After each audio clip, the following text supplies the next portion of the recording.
What's going on, everyone? My name is Liz from Learn Robotics, and welcome to this week's episode of Learn Robotics Live.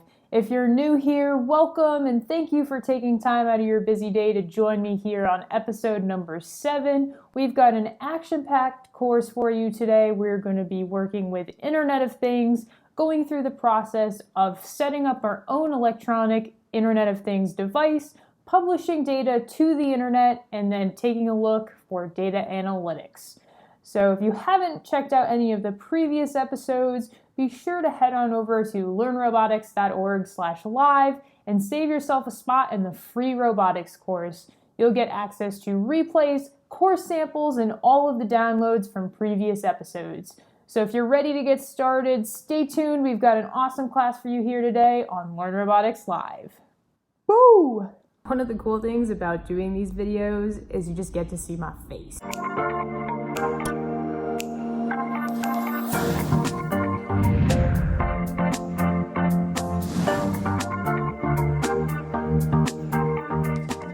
So today's class is going to be a little bit more higher level. We won't be going through the exact process of writing code, but what I will be doing is showing you what Internet of Things is, and then also what you can do with Internet of Things if you want to create some prototypes that actually send messages and use those messages to control another device.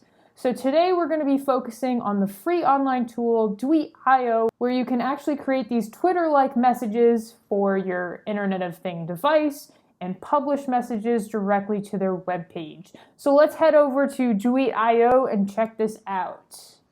So DweeT is basically the Twitter of Internet of Things. It's a software where you can tell your device to post messages and get messages directly from their channel. And then what you can do is use that to either create digital dashboards, or you can even use that to run your own home automation systems. There are some companies that use this in an industrial setting. It is pretty cool, and we're going to play around with it today. So all you need to do is DweeT a string to their thing name, and then provide it some parameters as well as a value. What we're going to do today is we're going to use our project from last week where we interfaced a potentiometer with the Arduino Uno. We're going to interface that potentiometer with our Wemos D1 Mini, which is an ESP8266 Wi-Fi chip. And so what we can do is we can create this string here, and we can send it our analog read data, and then hopefully show that up on the DweeT website. So let's go ahead and take a look at some of the current devices that are DweeTing right now. And this looks like an interesting one to take a look at. And what we're looking for really is just some metrics that people are collecting. So typically we'll see like temperature, humidity, brightness, volume, metrics that you would want to measure and that you would want to take a look at if you're doing like some sort of machine monitoring, or if you're doing like some sort of plant watering system. You may want to know your outside temperature, you may want to know your humidity, and so this is kind of interesting. And so what we're going to do is we're going to create our own device that we're going to DweeT to all of the values of our potentiometer, and then later on we're going to do a quick little lesson where we swap out potentiometer for an LDR, and then we're going to measure some ambient brightness. So let's head on over to the Arduino platform where we can go ahead and get ourselves set up with the Wemos D1 Mini.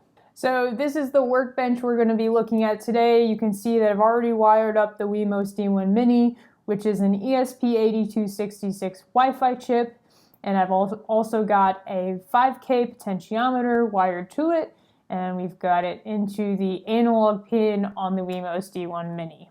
You'll also see that I've got myself an LDR, which we can use for later's experiment. But for now, this is all we need. So feel free to wire yourself up a potentiometer. If you have a NodeMCU or a Wemos D1 Mini or another Wi-Fi enabled controller, feel free to follow along with this project. Otherwise, I highly recommend picking up an Internet of Things kit if you're interested in this field. I'll leave a link below this video where you can find that kit and check it out for yourself. But for now, what I want to do is walk you through the example code that I'm going to include with today's lesson. If you want access to this code, all you need to do is sign up for the free robotics course on learnrobotics.org/live, and you'll gain access to this example code where you can play around with this project yourself and use it for other prototypes that you want to build. So pretty much all of Arduino code chalks up to 4 critical steps. If you haven't checked out my article on 4 steps to writing any Arduino program, you can check out the link in the show notes below, and this will bring you to a blog article that I wrote on how to decipher the world of Arduino. All you need to do is follow these critical steps, and then for a Wi-Fi enabled chip, the 5th step is just setting up the Wi-Fi connection, connecting to your router, and getting access to the internet. And essentially what we do is we set up our Wi-Fi network, we give it our Wi-Fi password, and basically DweeT requires a thing name, which I'm going to name this for the purpose of the tutorial. I'm going to name it Learn Robotics. The host name is DweeT.io. And then what we're going to do is we're going to create some variables, which we'll be using to store the potentiometer values and send those up to the internet.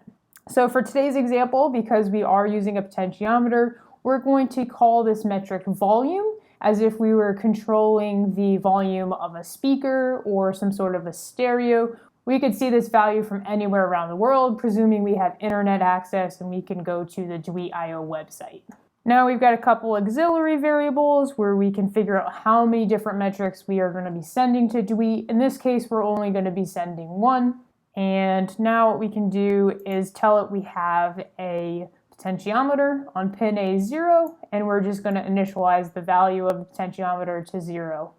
I'm going to scroll down to the setup, which is pretty typical. We set up our potentiometer as an input, then we begin our serial monitor. Just know that the Wemos D1 Mini runs at 115,200 baud, not the same as the 9600 baud on the Arduino Uno. And then lastly, we will run our connect to Wi-Fi routine, which will take our ESP8266 board, and it'll actually connect ourselves to the router, similarly as you would do as connecting like your smartphone or some other device to your home network. So we'll go through that routine quickly, just as a high-level overview. We're just going to tell the serial monitor that we're connecting to Wi-Fi. We will go through and check our Wi-Fi status. We will begin the process of connecting to the network name, giving it a password. We'll give ourselves 15 tries to get connected, and if we can't connect, then we've failed. But if we do connect, we'll print out the fact that we are now connected, as well as the Wi-Fi name and our IP address. And we can now go ahead down to our loop and start running our actual process, which will be sending the data from our sensor to the chip and then our chip to the DweeT.io website. So while that may seem like a lot, I promise you it is very sequential. When you have access to this code, I recommend going through line by line and trying to figure out what each line of code does. And then once you have all the lines of code, you can head into the loop method and start learning more about how to push the data to the DweeT website. And then in next week's episode, we're going to look at how to receive data from the DweeT.io website and use that to make decisions locally. But for now, what we're going to do is we're going to just collect a reading from the potentiometer, print it out locally on our serial monitor, put those variables into our array, and then we're going to just print out the information of things that we are going to be DweeTing. And then finally, we will actually send the DweeT to DweeT.io, and we will wait 2 seconds and then repeat the process again. And so the way that DweeT.io accepts this information is as a string. And so what I can do is show you the format. So basically what you need to do is you need to give it a thing name, and then you give it a key and the content of the key, which for our case, we are going to be sending it the volume and then the volume data. And then that'll be listed on the website, similarly to how they have temperature of value, humidity of value, and they have this nice little display showing. Another interesting thing to mention is that DweeT.io is also compatible with Python. So if you'd like to set up your embedded device like your controller, and then later on you send some information up using the Arduino platform. You could also pull information down using Python, parse the data, and then store it into a database for later analysis. So it's a pretty cool process, way more than what we were going to cover today, but I did want to point that out in case that's something you're interested in. You can learn more about it. I'll leave a link below this video on an article on how to use Python with DweeT because it is a pretty powerful tool that you can use, especially if you want to collect some data for your next Internet of Things project. So now what we want to do is create the string URLs for all of the variables, the key value pairs, for all the metrics that we want to send to DweeT. And to do this, we are going to create a set of strings based on the number of variables that we have in our array. For this case, we're only going to have one variable because all we're doing is sending the potentiometer data to DweeT, but if you plan on doing something like temperature, humidity, brightness, or a laundry list of other metrics, setting up your array will help you create all of the strings in a nice, clean, and easy fashion. So basically what we'll do is we're going to create ourselves a string, and then once we have the string, we are going to print it to the client, which is then DweeT, and then once DweeT receives it, we will be able to add the new data to our web page, which will show up in nearly real time. You'll notice a little bit of latency depending on how much of a delay you set. So once we have all of our string requests developed based on however many pieces of data we want to send to DweeT, the next step is to actually send the DweeT to DweeT to create our web page. And to do this, we are going to use a Wi-Fi client. We are going to first connect to DweeT, make sure that we are connected, and while we're connected, we will print the string to the client, wait until it refreshes, and then we will repeat this process until we run out of strings to print. Once we're done with that, we can delay for 2 seconds, get our next set of readings, and repeat the process all over again. If you have any questions about this project at all, be sure to leave them inside of the chat or as a comment below this video. I'm here to help you guys out. Feel free to leave your comments below. I'm going to link as many tutorials in the show notes below for your reference. But I wanted to be able to create some sort of a high-level project that we could do in about a half hour. Majority of these Internet of Things projects will take you hours on end, which is why I wanted to give you guys an example project that you could use to kind of get yourself thinking more about how to use Internet of Things and what you can actually do with it. So now that we've walked through the code, what we need to do is upload the code to our Wemos D1 Mini, and then we can run some tests on the DweeT website to see how everything works. So to do this, you're going to want to go up to the tools, make sure you have the Wemos D1 Mini selected or whichever board you're using for this project. Make sure your upload speed is set to 115,200, and you want to make sure that you select the port that your board is on. So I'm going to go ahead and plug this guy in. So what we can do is go back in here, and we've got the port selected. So now we can go ahead and click upload, and be patient with it. This is a little bit larger file, so it's going to take a little bit longer for it to compile and then do its upload cycle. So while we're waiting, let's go over to the website and we can bring up our device, which is going to be Learn Robotics. So it's doing its little upload dance right now.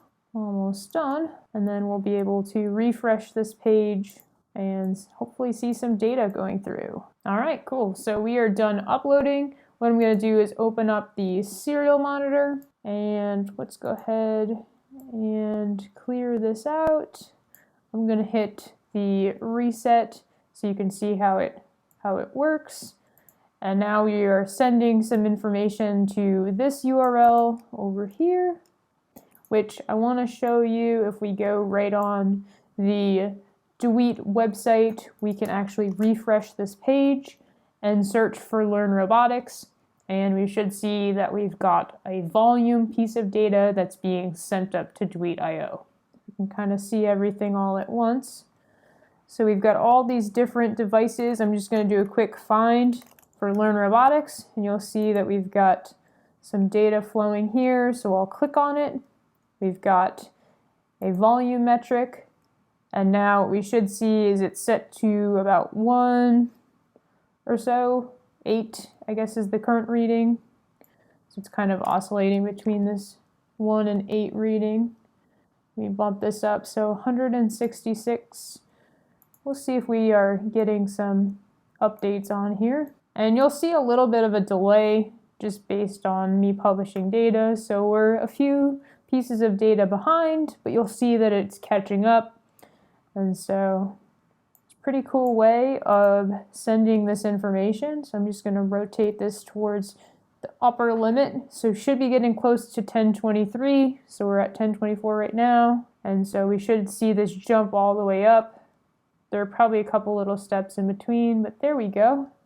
So that looks pretty good. So we've got our local serial monitor here, which is directly connected via USB to our Wemos D1 Mini. And then we've got the DweeT.io webpage, which is showing the published data from the potentiometer, which is being sent from the potentiometer through the analog pin on the Wemos D1 Mini. And then Wemos D1 Mini is connected to my home router, and it's pushing a message to the DweeT.io thing called Learn Robotics. So now that we have the premise of this setup, what I want to do is go ahead and open up the code again, and I want to make some modifications so that we can actually change the metric. So instead of sending the potentiometer data, what I want to do is send some brightness. So what I'm going to do is go through the code, and instead of pot data, I'm just going to do a quick little find and replace, and I'm just going to call this LDR data, and we'll replace all of those. And where it says pot, I'm just going to type in LDR, and so we can do the same thing. Do a quick little find and replace, and we can replace all of those. And it's going to use the same pin, but we are going to use a different sensor. So all we need to do is go through and rewire this. So it looks like we've got a resistor between these two pins here. So let me go ahead and unplug the device. We can pop this out. So now we've got the photoresistor on here. So the brighter it is, the lower the value. The darker it is, the higher the value. You can see that it's getting even higher.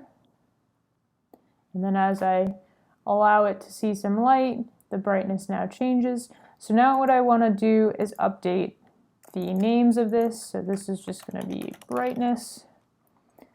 And we can go down and change our local information.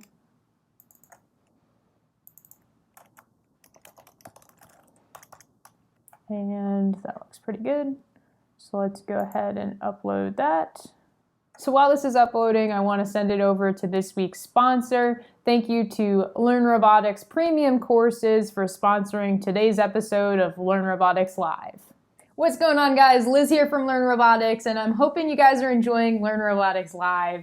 What I wanted to do is let you guys know about my premium robotics course called Build Arduino Robots. So if you like what you saw in the previous episode where we built the L290 3D motor controller and added it into our robot Jeep, then you're going to love this course. It's designed for beginners. You don't need any experience to get started. So head on over to learnrobotics.org/robot and save yourself a spot in the Build Arduino Robots course. Now back to this episode of Learn Robotics Live.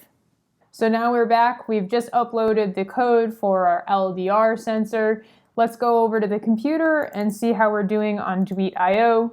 You'll notice that we've now got this parameter called brightness. So if I go ahead and cover this up, we should see a large jump in the brightness reading, which we will hopefully get pretty soon. There is a little bit of a delay, so it's not entirely real time. We have to give it both the amount of delay for the loop cycle and then as well as some delay for actually publishing this information. So let me see if I can get this. Okay, so we got a 932 reading. That's pretty good. Let's go ahead and take a look. There we go. So that looks pretty good. So now we can do is kind of compare some of these pieces of data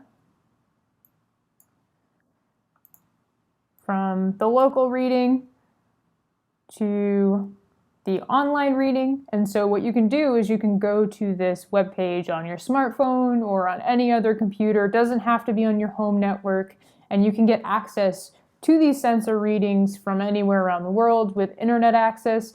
These things on DweeT.io, they last for 24 hours. If you need something that's longer than that, you can buy a lock for your thing, and you'll be able to retain the data for 30 days. It's a pretty interesting tool to use. In next week's episode, we're going to be taking sensor data like this from one device, and we're going to set up another device, and we're going to be taking data from one device, pushing it to DweeT.io, and then reading it into the second device, and we're going to be using that to control some LEDs, some brightness, and some other conditions.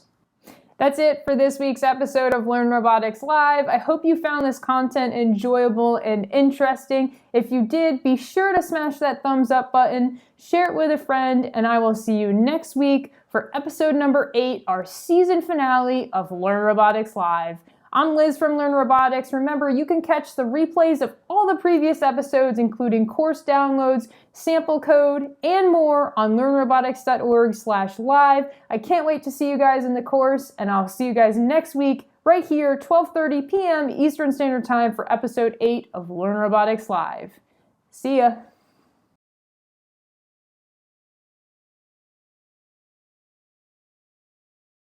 It's the weekend.